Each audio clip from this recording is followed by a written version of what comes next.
সংস্কার কমিশনের সাথে বৈঠক করেছি আমরা প্রতিটা রাজনৈতিক দল আলাদা আলাদাভাবে এবং তারা যে প্রশ্নপত্র আমাদেরকে দিয়েছে তার মধ্যে ১১০ থেকে ১২০টি মতো প্রশ্নপত্রের সাথে আমরা একমত হয়েছি। পাশাপাশি সম্ভবত ১৮ থেকে ২০টি বিষয় নিয়ে ওনারা আলোচনা করবেন। তো গত ৩ দিনে আমরা ৭টা বিষয় নিয়ে আলোচনা করেছি, কিন্তু আলোচনার গতিটা খুব একটা মন্থর, আলোচনাটা সেভাবে আগাচ্ছে না আর কি। সিদ্ধান্ত নেওয়ার ব্যাপারে বিভিন্ন রকমের সমস্যা সৃষ্টি হচ্ছে। আমরা দুটো বিষয়ে ঐক্যমত্য পৌঁছেছি গত ৩ দিনে।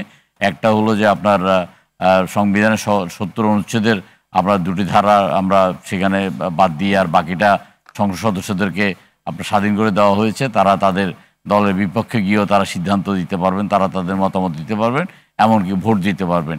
এছাড়া আপনার মাননীয় রাষ্ট্রপতি প্রধান বিচারপতি নিয়োগের প্রশ্নে এতদিন কোনো নীতিমালা ছিল না, এখন একটা নীতিমালা হয়েছে যে অ্যাপিলেট ডিভিশনের সিনিয়র ২ জন আইনজীবী আপনার এক্ষেত্রে আপনার বিবেচনার জন্য রাষ্ট্রপতির নাম বিবেচনা করবে। তো সেই ক্ষেত্রেও আপনার ৩২টি রাজনৈতিক দলের মধ্যে ২টি রাজনৈতিক দল দ্বিমত পোষণ করছে। এখন আমরা আজকে জানতে চেয়েছি আপনার এটার নাম হলো জাতীয় ঐক্যমত্য কমিশন। এখন এটার নামটা যদি হতো যে শতভাগ জাতীয় ঐক্যমত্য কমিশন, তাহলে একটা ব্যাপার ছিল যে আলাপ আলোচনা করলে আমরা শতভাগ যদি একমত না হই তাহলে এইটা আর আলোচনাই হলো না।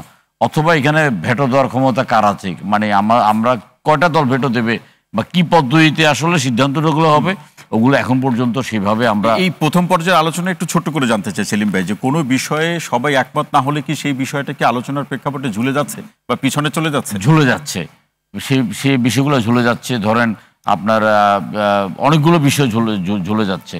আমরা যদি বলি যে ঝুলে যাচ্ছে, তার মধ্যে দিয়ে আছে আপনার সংসদীয় স্থায়ী কমিটি। এই যেহেতু একটা লম্বা আলোচনা একটা হবে সেলিম ভাই, আমরা পরবর্তী পর্যায়ে আপনার কাছ থেকে একটু শুনবো।